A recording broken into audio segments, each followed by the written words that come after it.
What a game, what a game, what a game. What did we learn from Ohio State versus Notre Dame? Let's get into it. Real quick, if you haven't already, be sure to leave this video a like, comment your thoughts on this game down below, and hit that subscribe button as well. Click the link at the top of the description when you are making your NFL best this season by visiting BUSR and getting a 100% sportsbook match up to $2,500 when you click the link at the top of the description. BUSR has the best selection of games. They have a great spread on games, great odds, as well as whatever way you want to deposit, they have you covered. Guys, check out BUSR and bet with confidence this NFL season and get your 100% deposit match up to $2,500 by clicking the link at the top of the description. And thank you to BUSR for sponsoring today's video. Getting straight into it, this game was an absolute smash mouth football style of game from the very beginning. The fact that there was only 3 points scored in the first half of this game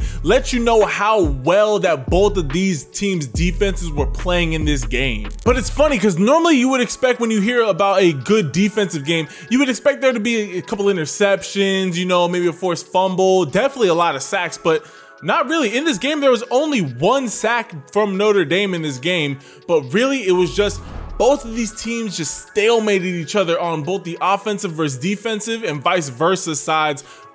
It was just an absolute stalemate when it came to the teams that were on the field. Kyle McCord definitely took a step up in this game and proved why Ohio State has been sending him out there as their QB1 this season. And Sam Hartman, he took a small step back in this game. These past 3 weeks, he's been looking like a true Heisman candidate. In this game, he looked pedestrian. But let's get into it by first talking about Notre Dame. And Notre Dame in this game, they played Ohio State straight up and they played them well. Even though Notre Dame was not able to create a lot of pressure on Kyle McCord, they did do a very good job of making him uncomfortable, as well as just flat out just greatly covering the elite wide receivers that Ohio State has. If anybody's been watching college football for any amount of time, you know that Ohio State has the deepest wide receiver pool in all of college football, and Notre Dame was guarding their players perfectly. On top of that, Notre Dame did a phenomenal job of just absolutely stalemating Ohio State's run game. If you take away that 61-yard run from Travion Henderson,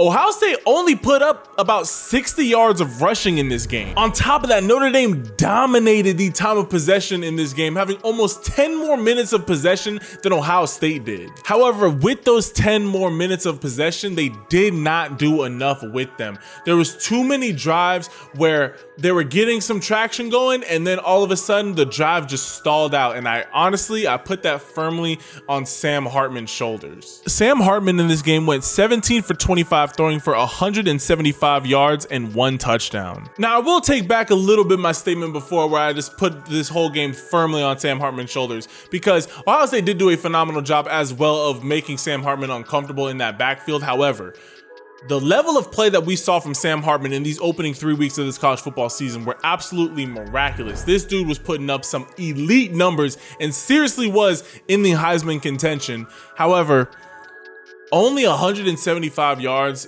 is not going to get it done. Only 1 touchdown is not going to get it done.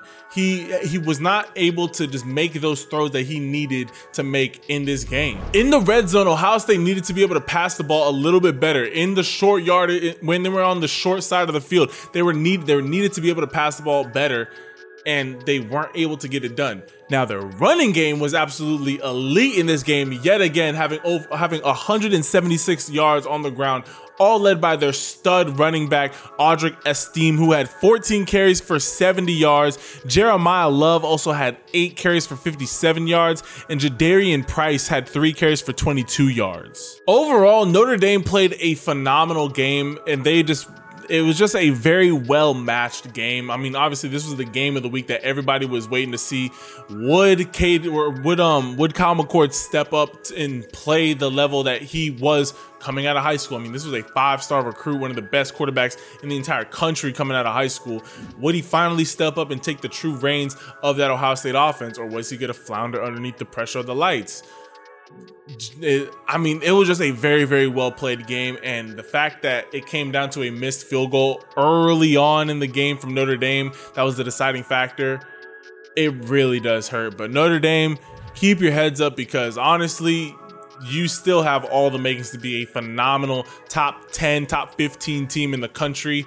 It will be interesting to see how they recruit, because they're going into an absolute gauntlet of games coming up. Next, they play Duke, but overall, Notre Dame is still one of the best teams in all of college football. And now moving over to Ohio State, Kyle McCord finally stepped up and played a solid game of football, being the QB1 for the Buckeyes. In this game, Kyle McCord was 21 for 37, throwing for 240 yards. Now, I know that does not sound like a super impressive stat line, but for Kyle McCord right now, that is. He did a phenomenal job of, besides one pass play where it was, oof, wow, that the game could have just ended right there, where he put the ball in harm's way. But overall, Kyle McCord did not put the ball in harm's way, and he really stepped up on the back half of this game. As I said before, the first half of this game was extremely slow for both offenses, but Kyle McCord, he found his rhythm, he was getting in tune with his wide receivers, and he finally stepped it up and played a phenomenal back half of this game. And Kyle McCord's favorite target in this game was none other than Emeka Egbuka, who had 7 catches for 96 yards. The ever reliable Cade Stover also had 7 catches for 52 yards. Xavier Johnson had 1 catch for 40 yards, and Marvin Harrison Jr., even with his hurt ankle and when he got hurt early in the third quarter, had 3 catches for 32 yards. And of course, we cannot talk about this Ohio State victory without talking about the guy who ended up bringing in the game-winning rushing touchdown, none other than Ohio State's big body RB Chip Trayanum, who had 6 carries for 13 yards and the game-winning touchdown. Overall, Ohio State did a phenomenal job, specifically their defense, of keeping this game manageable for Kyle McCord to go out there and win it on the back end.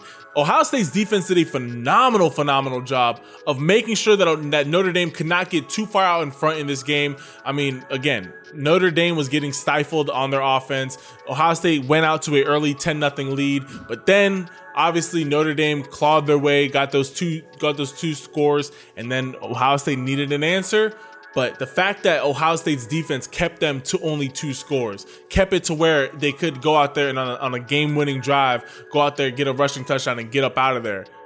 Ohio State's defense is absolutely phenomenal, and they played it. And even though Ohio State won this big-time game versus Notre Dame in Notre Dame, there are still a lot of weaknesses that need to be addressed. Ohio State needs to be able to run the ball way more effectively than they did in this game. Like I said, they did have 126 yards of rushing in this game, but 67 of those came off of 1 rush. So it's like, really, y'all had about 60 yards of rushing in this game, which is simply not going to get it done. On top of that, Kyle McCord, you did take a step forward in this game, but now you need to take at least 1 to 2 steps forward if Ohio State wants to be in the college football playoffs. You cannot be consistently winning games only scoring 17 points. Games are not going to be this close. You're going to need to win shootouts sometimes for whenever the defense is just whenever another team's offense gets Ohio State's defense number, you need to know that Ohio State's offense is going to be able to answer the call as well.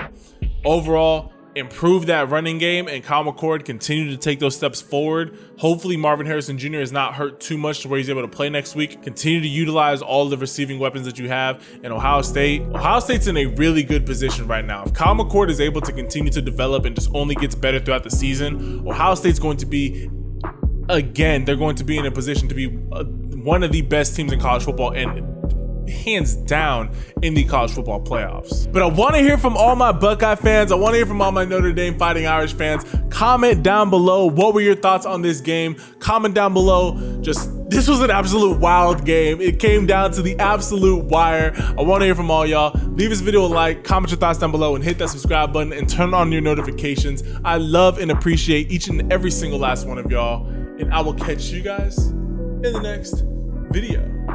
Ciao.